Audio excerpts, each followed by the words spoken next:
Okay, guys, welcome back to Raising the Ball podcast, which is the #1 podcast on the internet as it relates to this event draping world and these draping streets.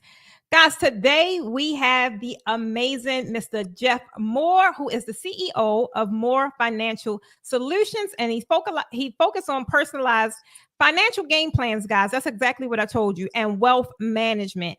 Now, it's so many different, wide variety of viewers and listeners, but I'm almost certain, no matter where you are, he has something for you because his firm's mission is to provide clients with financial peace through education and strategic planning. Welcome to the show, Jeff. It is an honor and a privilege to be here with you, Miss Precious. I'm looking forward to giving you some value today and just help people on their financial education quest, because when you understand what's going on, you'll know what to do. And it's just my job is to be a fiduciary to get you to understand what's going on with your money so you will know what to do. Let's go. Absolutely. So we're gonna keep it funky. That's how we do it here. We're gonna keep it a buck. And that is one of those topics that is so is already stigmatized within conversation within itself. So what made you get into financial planning? I got into the financial planning all by mistake. I had my whole life planned out. Okay. So I was a chess player, as a kid, as a youth, as they would say. I traveled all over the United States. I've been to several different countries playing chess. I was a bad mother. Shut your mouth. I was that guy. Like they say, I was him. I was him on that chessboard. When I went to Penn State, so I want to shout out to all of my Penn Staters out there. I got a bachelor's and a master's degree there, and I was going to become a teacher. And my whole goal was to teach kids in the daytime, have my little elementary school chess team, and then in the summer times, like travel the world and play in chess tournaments. So I had my whole life mapped out, and then one day the spirit of entrepreneurship hit me before I even got the teaching, and now we are here. Wow. So you never even got to teaching. I got a master's degree, 30 credits. I got all of those credentials behind my name, and decided one day I woke up kind of like on a dare. You know what I mean? I had aspirations of having my own business, and a buddy of mine that I went to Penn State with me, he came to my house one day and he was showing me this plan, like how to save money. And I was like, "You do this for a living?" He was Yeah. like, "Yeah, why you say that?" I was like, "Man, this crap is easy." He's like, "Well, it was so easy. Won't you come in and join me?" And I was like, "What I got to do?" Because when I got my letter that I was going to teach in Philadelphia, and I had got my master's degree in December, but I didn't want to start in the middle of the school year. Mhm. So I had took a little job, just to make some money, because I was preparing to be poor, because they were only paying $29,900 with a master's degree plus Wow. 30 credits when I was going to start teaching in 1997. I know that was a little while ago.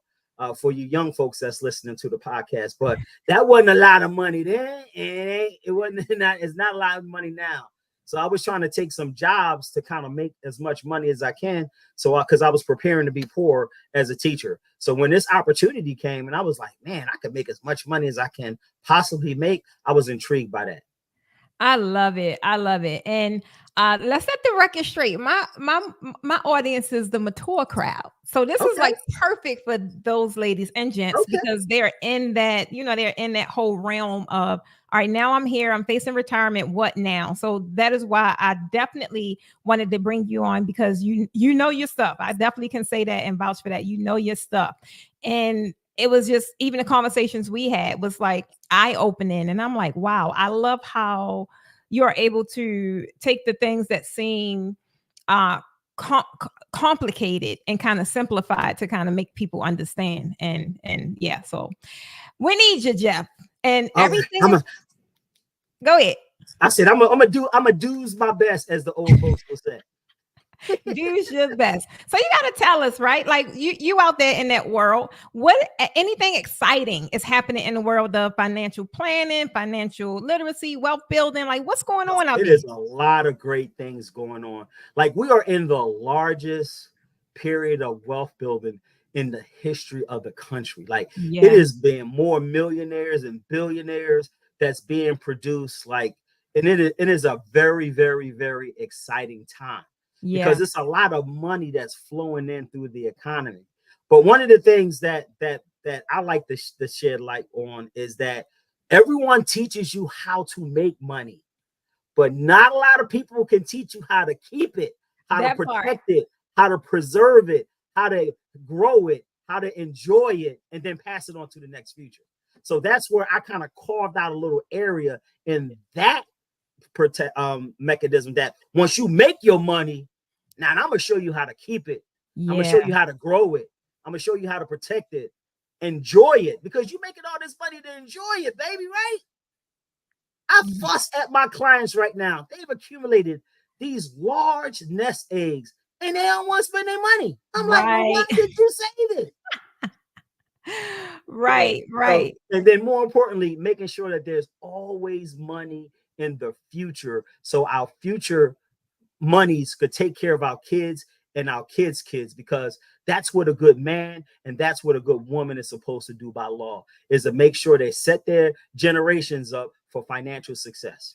Right, that part. And realistically, in a lot of households, that isn't a normal conversation. So you kind of find yourself, like you said, you kind of just thrown out there, and now you do have this newfound money. Because, like Danny said, like the pandemic really did put a lot of people in great positions, and me being one of them. But now it's like you have this newfound wealth, and you're like, oh my god, like what now?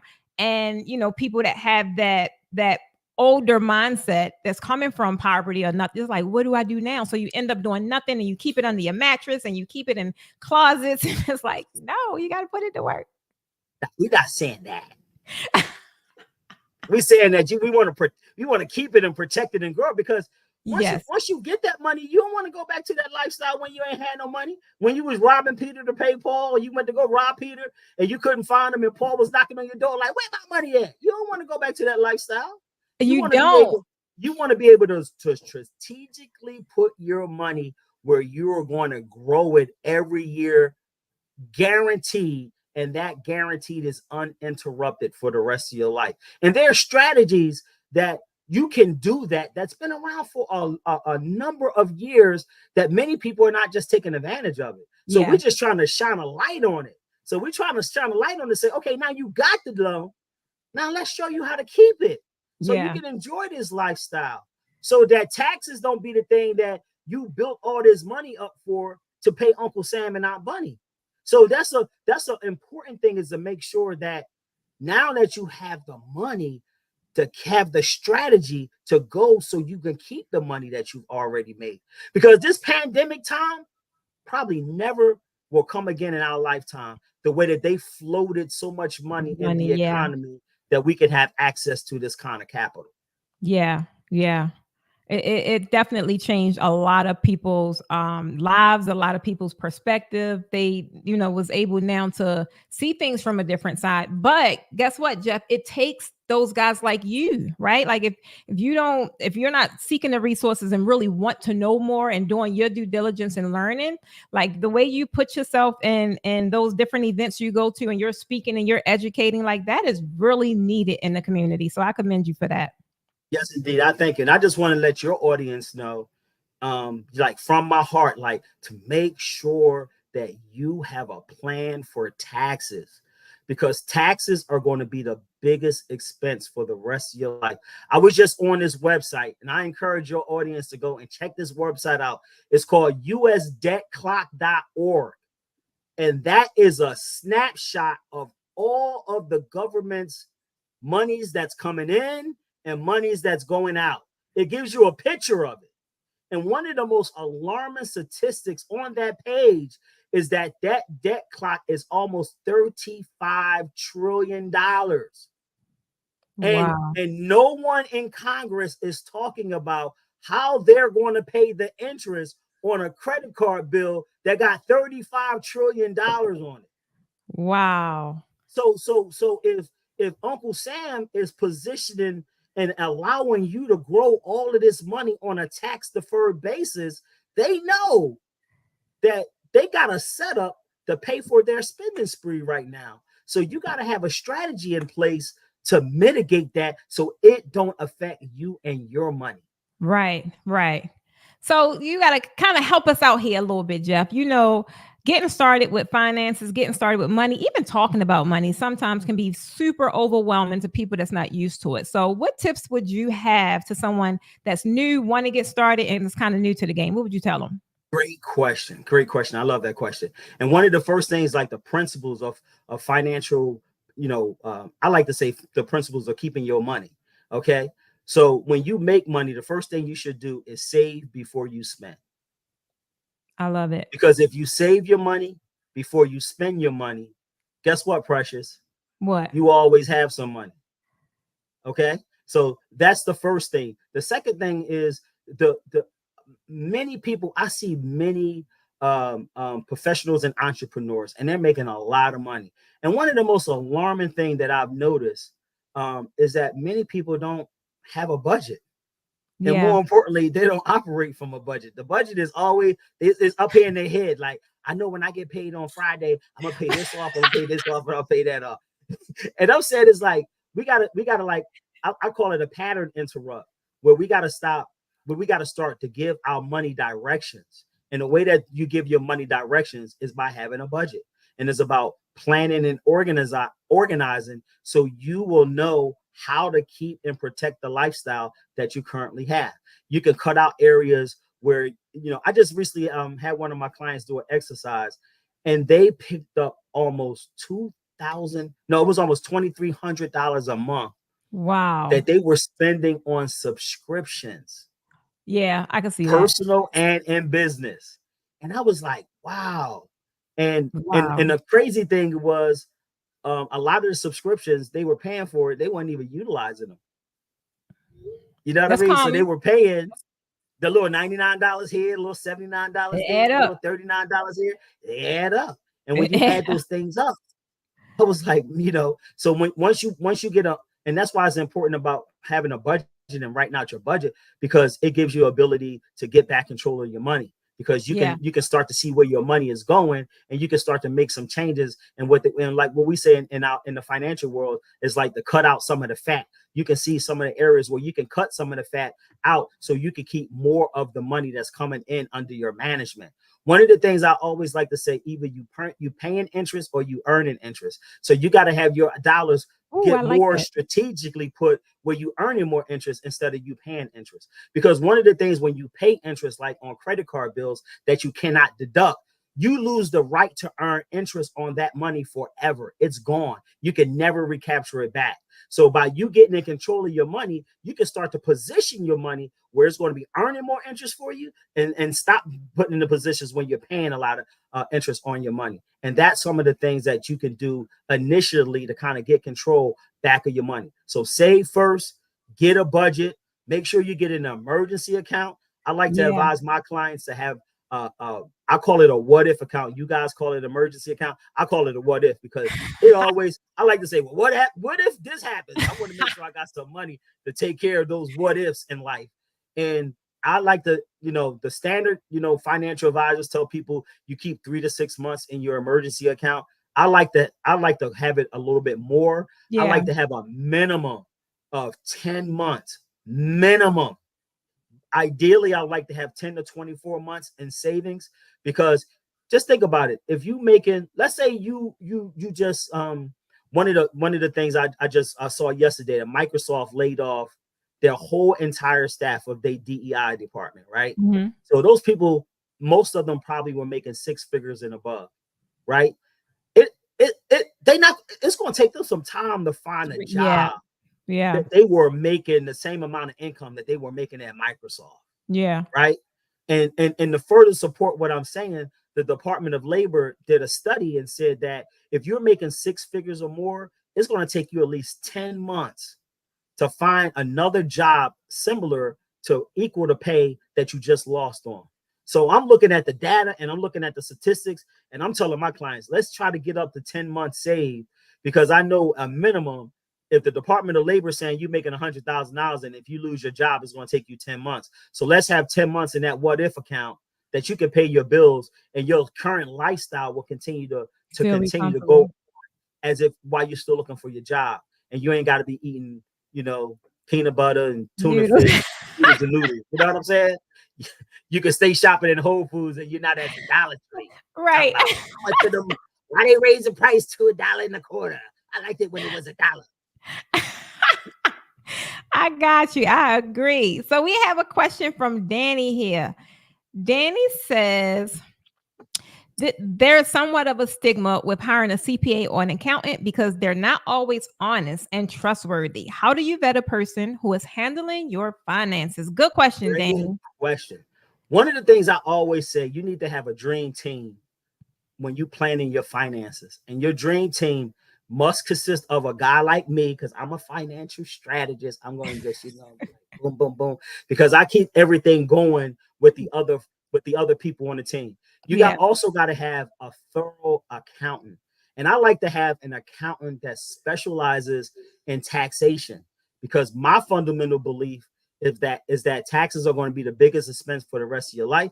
Mm-hmm. And you want to have someone on your team that knows where the incentives are in the tax exactly code. Yeah. So you got to have someone on your team that's in that capacity. You also need someone on your team like someone who is in the stock market, who know how to manage and effectively do your investing for you in that capacity. And then you need a great estate planning attorney, because you need to make sure that you got wills, living wills, power of attorneys, and then ultimately trust, to make sure that your complete money structure is going to be protected and distributed on your own terms. So that's the dream team. Now, how you vet them by asking some good questions. And one of the things that I do is when I give my accountants, I give my clients a list of questions that they should give their accountants when they're having a vetting session with them. And what I also recommend to my clients is that they sit with their CPA, their tax specialist, every 3 months to make sure that they are kept abreast of what all the rules and the changes and the incentives that are in the tax code. So, Danny, hopefully I answered that question for you. Awesome. So here's another question from Renee. Yes, Renee, it is realistic to build 10 months of savings when you live in paycheck to paycheck. And that's the importance of that budget. You got to scrub that budget, because if you write down all of the money that's coming in and all of the money that's going out, you can find some areas and monies that are going out that you can be like, I really don't need to be doing this. Right. I really don't need to be spending this much money in this area. I don't need to have Netflix and Hulu and all those other download services that they have.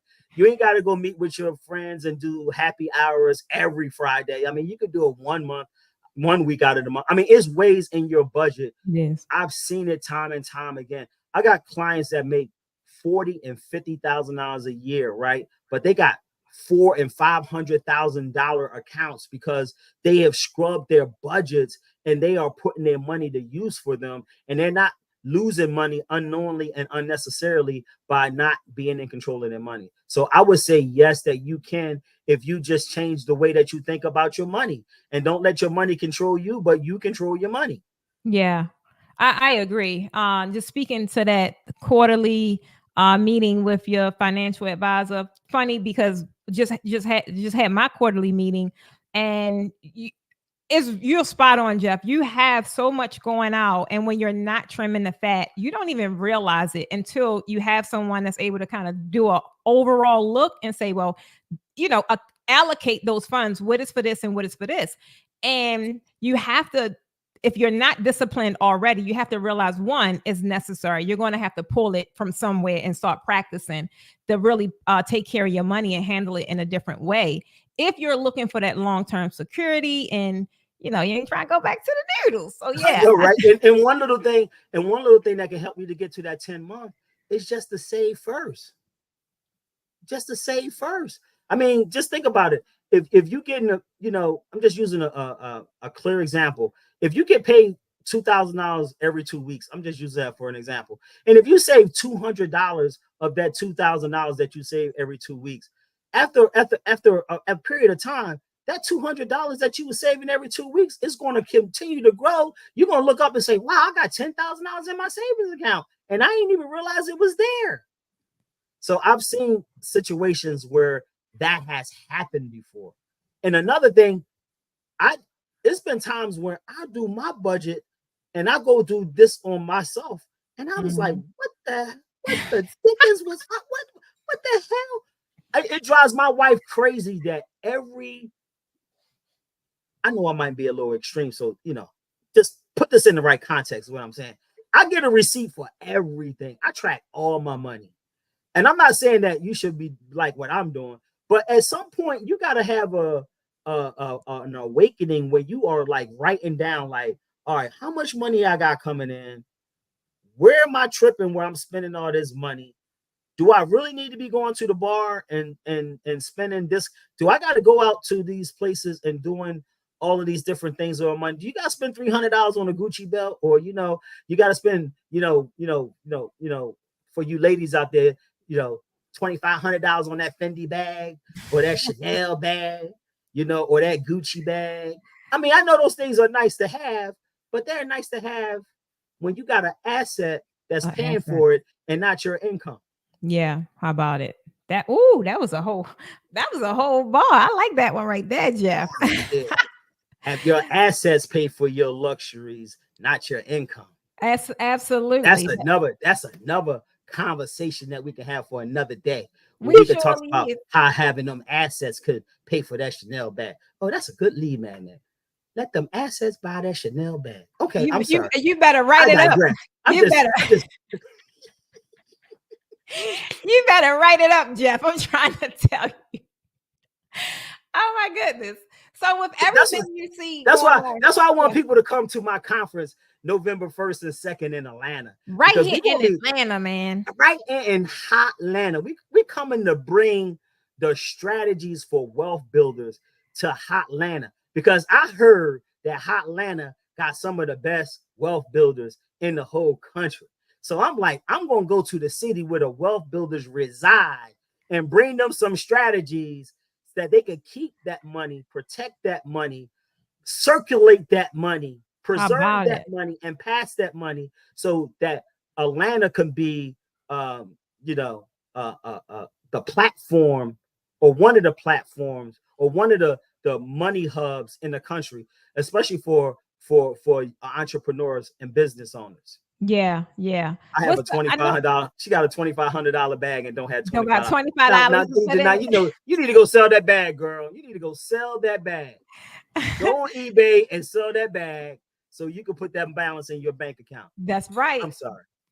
But tell us, Jeff. You see a lot. I'm quite sure you see a lot. You deal with a lot. What are some of the biggest money struggles that people face these days that you've seen, or you've heard? What is that? I met with a person yesterday. Don't do that, Jeff. Combined family income almost $400,000. They didn't have $1,000 to take care of an emergency. All the money was in their 401k plan and in credit card debt. Yeah.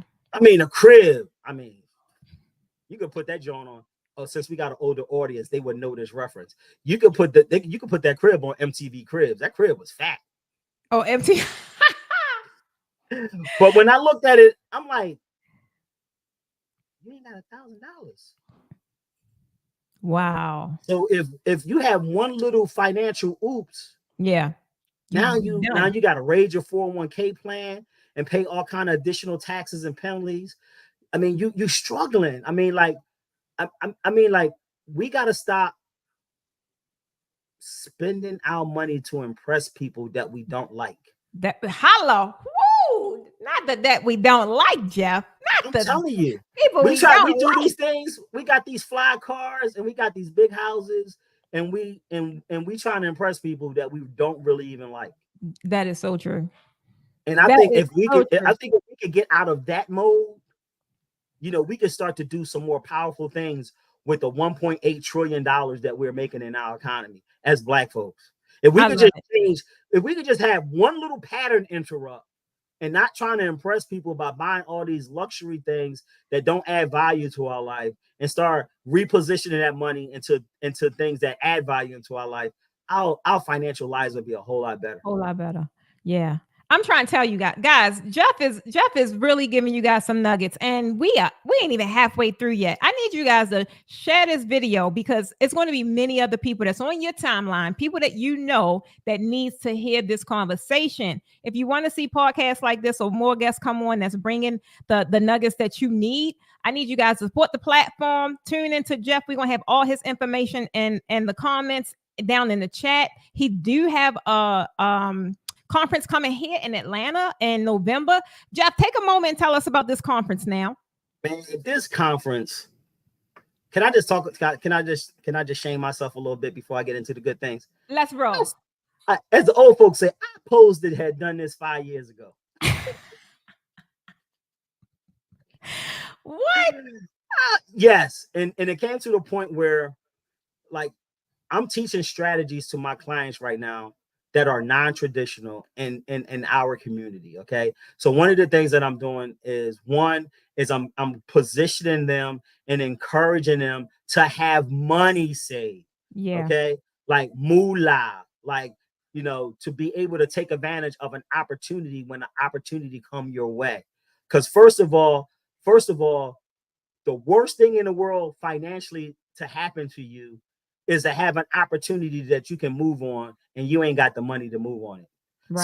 So I'm trying to condition or recondition wealth builders to always have a pile of cash aside that they can move to take advantage of opportunities. First of all, the second thing, I'm trying to get them to get out of non-deductible debt. Non-deductible debt is a lifestyle killer. Okay. And it's a wealth destroyer. Okay.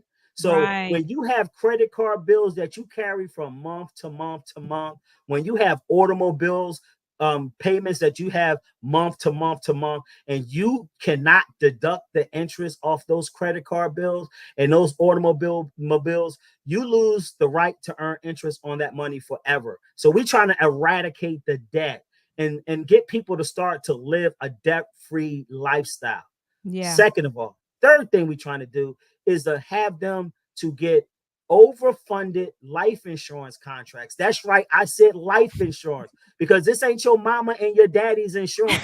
And this insurance is one of the most powerful financial products on planet Earth because it gives you an opportunity to have your money grow uninterrupted for the rest of your life, that you don't pay taxes on, that you can leverage to buy other assets like stocks and real estates and start your businesses. So like I said, this ain't your mama and your daddy's insurance that they had that never grew, where the little white man used to come by and record in the booklet. We ain't talking about that.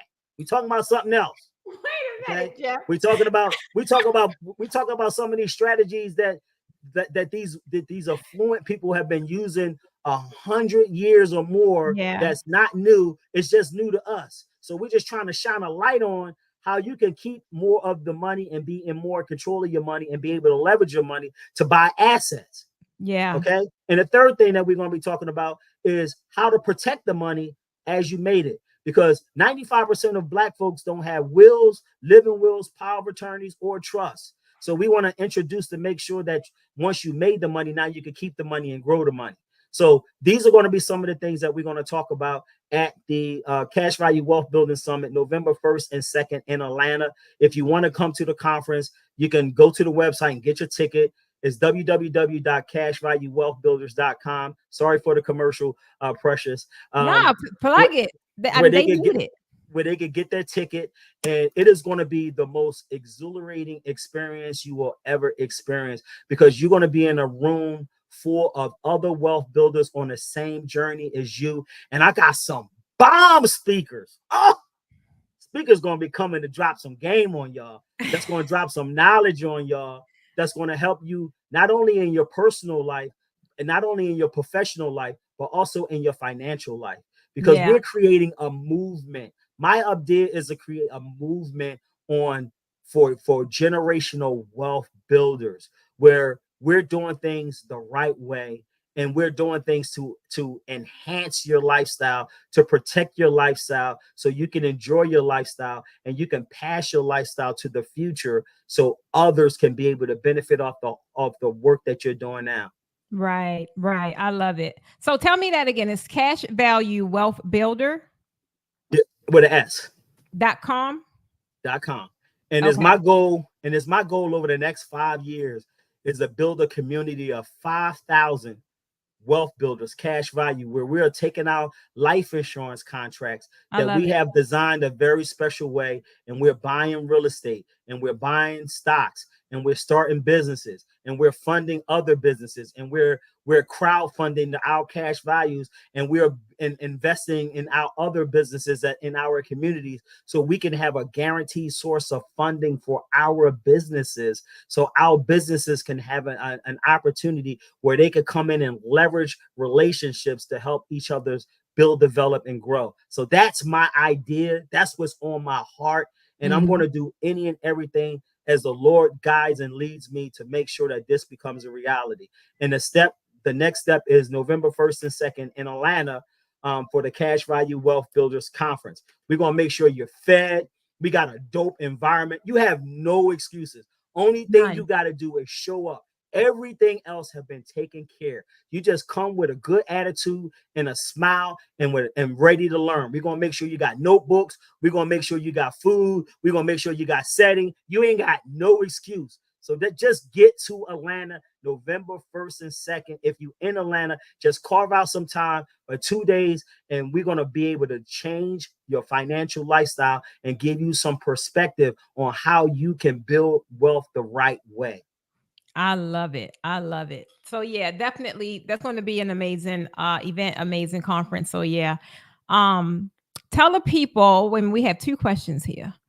Come on, I love Um questions. yeah. So we have Danny who asks, Jeff, as a vet in the industry, what are your thoughts about financial literacy, platforms, podcasts, and becoming more widespread? Are you excited or are you concerned? As Shannon Sharp would say, both. Whoa. I'm excited and I'm concerned. I'm concerned because it is a lot of junk Yeah. on financial literacy on the internet.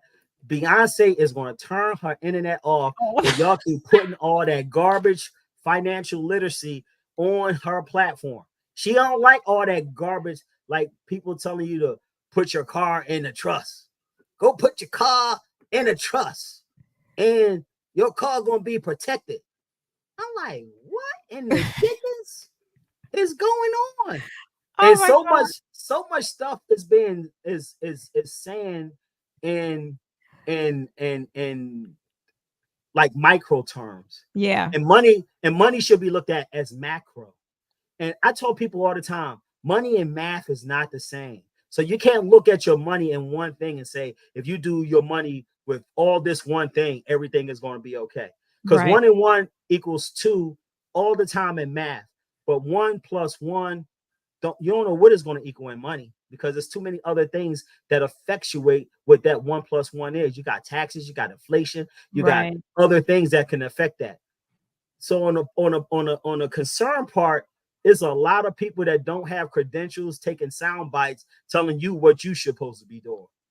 That's the concern. The excitement is we are having the conversations now. Yeah. I love Nobody that. has never had these money conversations before Beyonce opened up her internet. So now you can come back and you can talk about, wealth building strategies and real estate, and how you can use tax arbitrage strategies, and how you can use depreciation, and how you can use all of these different mechanisms to reduce your tax burden, or how you can day trade in stock, and look at the candles, and figure out what stock you should buy, and you can make money when it's going up, and you can make money when it's going down. We ain't Yeah. even had these kind of conversations before. You never heard a conversation about using life insurance and pimping life insurance out so you could buy stocks and you can Pimp buy it your out. own. You should be pimp. The white folks are pimping it out. Your presidents right now, your past president who's running for president right now, and the current president right now, Precious, they are pimping life insurance out. Pimping it out. Pimping it out. You hear me? They got more cash value in those plans that they could do almost any and everything they want with it without paying any taxes on it. Taxes, So yeah. if it's good for them, hell, it should be good for us too. But we didn't have these kind of conversations before until Beyonce let her internet out. I agree. Yeah. You know, she bought it. You know, she bought the internet from I forgot the guy's name just that quick. See, made my joke messed up because I forgot his name. Al Gore. She bought the internet from Al Gore. Oh my God. A lot of people don't know that. A lot of people don't know Beyonce bought her internet from Al Gore. She bought her internet from Al Gore. Oh my God. Al Gore, the joke back in the day was Al Gore started the internet. Started the internet. All right, Jeff, so you got to tell us, right?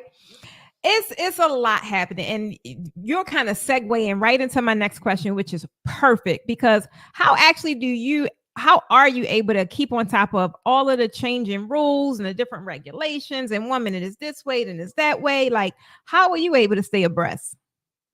I'm gonna tell you right now, I'm a financial nerd, and I'm a cool one.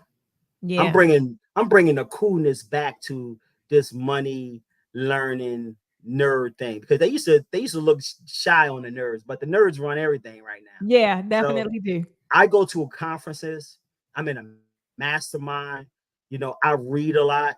So, I study a lot. Like, I just started reading. I'm almost ashamed to say this. What? I just started reading the U.S. tax code.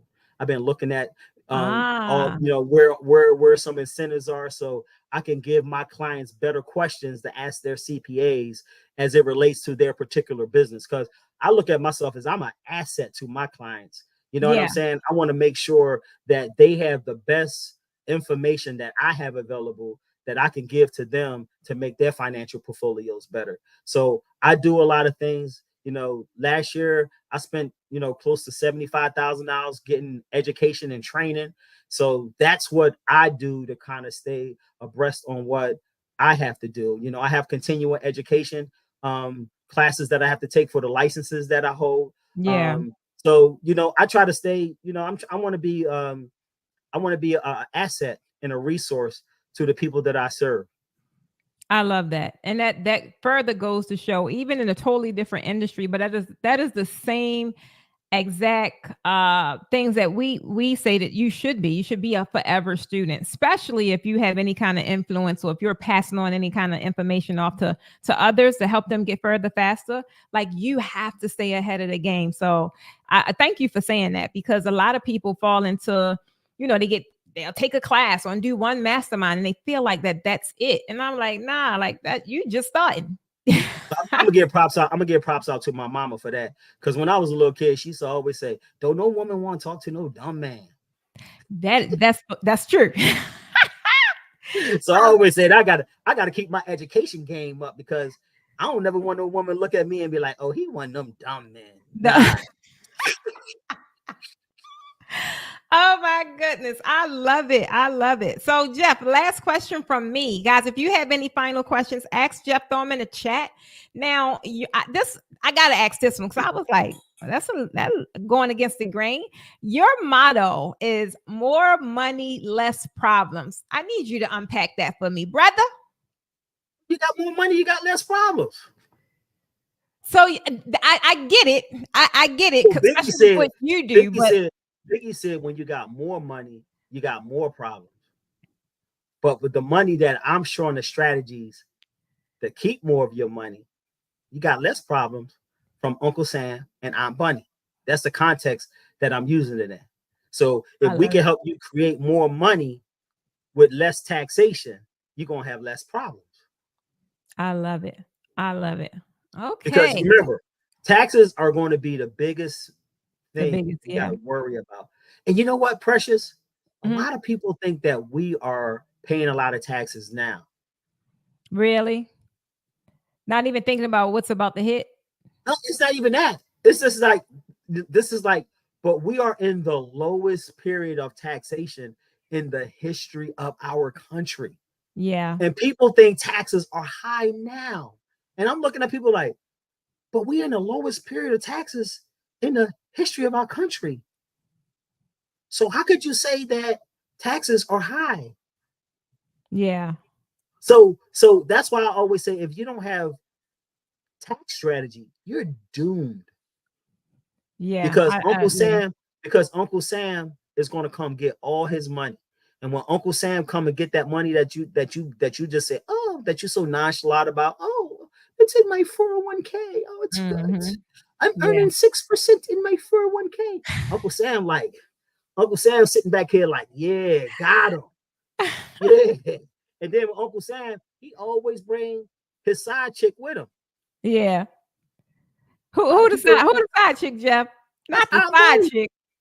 That's our bunny. She go everywhere Uncle Sam goes. Oh my God. I love it. I love it. You gotta have some fun with this because you know what I mean. It's a very serious matter. As the most gracious ladies of Alpha Kappa Alpha would say, this is a serious matter. Mad enough. Yeah. So, keeping more of your money is a serious matter because if we can find strategies and ideas for you to keep more of the money that you're making, it's going to enable you to have a better lifestyle. And that's what Definitely. you are working for, is to have a better lifestyle so you can create a better legacy. Hmm. That's a good segue until Danny popped up our final question. She says, how do we start setting our kids up for success? I hear you could put a business in your kid's name. No funny biz at age 7. What you got, Jeff? He did that. What you got, Jeff? I'm not gonna go on a tirade anymore, okay? That's one of those strategies. That's one of those strategies one of them gurus said on Beyonce's internet. Internet. I would just I would just say if you have a kid and a kid in business and you want to put your kid in business, I would just like to say, just start.